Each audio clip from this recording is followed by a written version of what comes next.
తెలుగు సంబరాల తీయదనం అలనాటి రుచుల సరికొత్త రూపం పరంపర స్వీట్స్. నమస్తే, నేను Keshav. Welcome to Suman TV.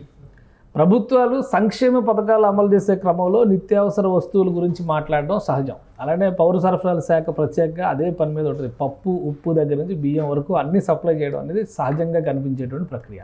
ఇప్పుడు ఆంధ్రప్రదేశ్లో ఉప ముఖ్యమంత్రి పవన్ కళ్యాణ్ ఒక కొత్త విధానాన్ని అమల్లోకి తీసుకొచ్చారు. గిరిజన ప్రాంతాల్లో పర్యటించిన సందర్భంలో అక్కడ ప్రజలు పడుతున్న ఇబ్బందులు చూసి ప్రత్యేకంగా ఆ ఊళ్ళో ఉన్నటువంటి ప్రజల కోసం చెప్పులు పంపిణీ కార్యక్రమం చేపట్టారు.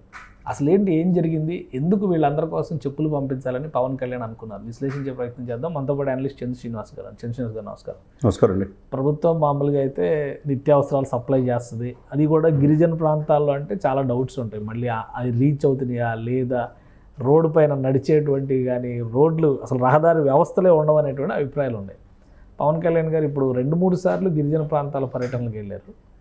ఈసారి వెళ్ళినప్పుడు ప్రత్యేకంగా చెప్పులు పంపిణీ చేయాలి, ఆ ఊళ్ళో ఉన్నటువంటి ప్రజలు ఇబ్బంది పడుతున్నారు అనేటువంటి సంకేతం ఇచ్చారు. 345 మందికి చెప్పులు పంపిణీ కూడా చేశారు. 354.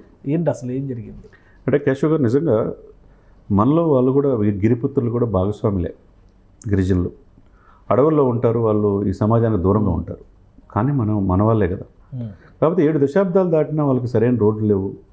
తర్వాత వాళ్ళకి ఏదైనా ఇబ్బంది అయితే వాళ్ళు అటు ఇటుగా పట్టుకొని పంటల్లో డోలీలు పట్టుకునే పరిస్థితి ఉందంటే ఇంకా మనకు నిజమైన స్వాతంత్రం ఎక్కడ అనేది ఒకసారి కలుగుద్ది.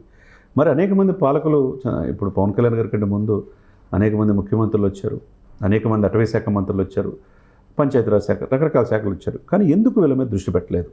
ఈరోజు ఆయన 354 మందికి చెప్పులు పంపించారంటే దాన్ని విమర్శిస్తున్నారు, ఇది పెద్ద ఇదా అని. కానీ వీళ్ళు ఎందుకు చేయలేకపోయారు? వాళ్ళొక్కొక్క తల్లి, అయ్యా మాకు చెప్పు లేకపోతే పంపించావు, దీంతో మాకు సిసి రోడ్లు వేసావు, బ్రిడ్జీలు కట్టిస్తున్నావు, నీలాంటి నాయకుడు నిండు 100 ఏళ్ళు ఉండాలని ఆశీర్వదిస్తున్నారు.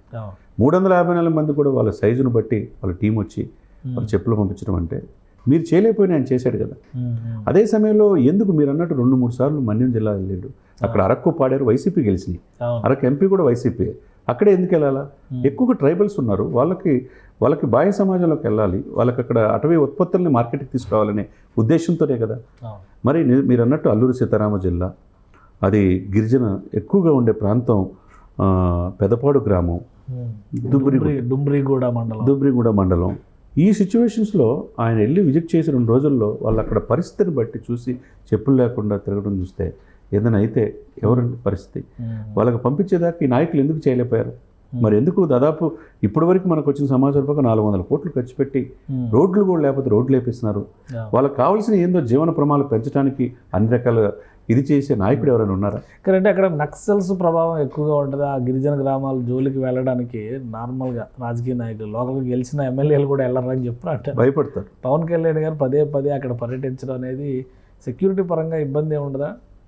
ఉంటుంది. అంటే ఉండకుండా, అంటే నాయకుడు ఏంటంటే భయం అనేది ఉండకూడదు సార్.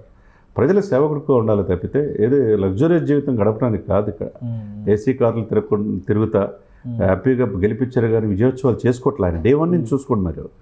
ఇప్పుడు కూడా మన్యం జిల్లాలో వెళ్ళి ఆరోగ్యం కూడా బాగుపోయినా సెలవు కప్పుకొని రోడ్డు మార్గాన్ని వెళ్ళి ఆ రోడ్లు వేయించి అక్కడ పరిస్థితులు తెలుసుకొని ప్రజలు ఏ విధంగా జీవన ప్రమాణాలు ఉన్నాయి, వాళ్ళకి మంచి నీరు ఉన్నదా లేదా, ఉండటానికి ఫెసిలిటీస్ ఉన్నాయా లేదా అన్న ఉద్దేశంతో వాళ్ళకి చేపించే పనులు చూసారా, అది నాయకత్వ లక్షణాలు. మీరు అన్నట్టు నక్సల్స్ అనేది భయం లేదు. ఆయన సినిమాలు మనం చూసాం, ఇప్పుడు ఇటీవల వచ్చింది సినిమాలు కూడా చూసాం. అటవీ ప్రాంతంలో కూడా భీమ్లా నాయక్ సినిమా చూసాం, అటవీ ఇదిలోనే చూశారు.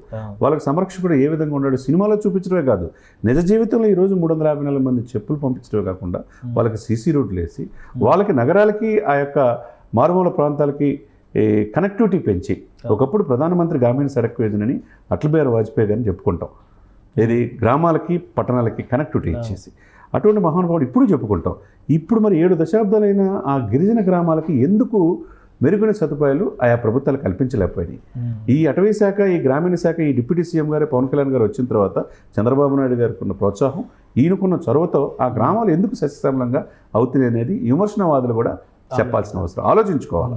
ఎందుకంటే ఇప్పుడు ఇది రెగ్యులర్గా ఉంటుందా, లేదంటే చెప్పుల పంపిణీ లాంటిది గతంలో చేనేత వస్త్రాలు ఇట్లా పండగలకి వాటికి ఇచ్చేవాళ్ళు, ప్రభుత్వాలు ఇచ్చిన సందర్భాలు ఉన్నాయి. సో ఆ తరహాలో ఏమన్నా ప్లాన్ చేస్తున్నారా, లేదంటే మొన్న జరిగిన సంఘటనకి రియాక్షన్గా మాత్రమే పవన్ కళ్యాణ్ గారు పంపించారనుకో? ఇది రెగ్యులర్గా ఉంటుందండి, ఏదో ఒక రోజుకయ్యే ఇది కాదు.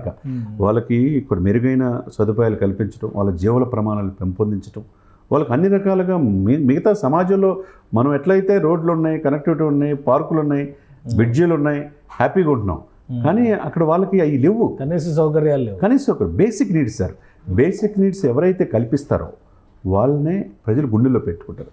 ఇప్పుడు ఆ బిడ్డలు వాళ్ళు కూడా సమాజానికి దూరంగా ఉన్న ఆ గిరిజన పుత్రులు, అయ్యా నూరేళ్ళ ఇప్పటి వరకు మాకు చెప్పులు పంపించు, ఇచ్చిన సహాయం కాదు. ఇప్పుడు నేషనల్ మీడియా కూడా మొత్తం నేషనల్ మీడియా అంతా పవన్ కళ్యాణ్ గారు చూపిస్తున్నారు.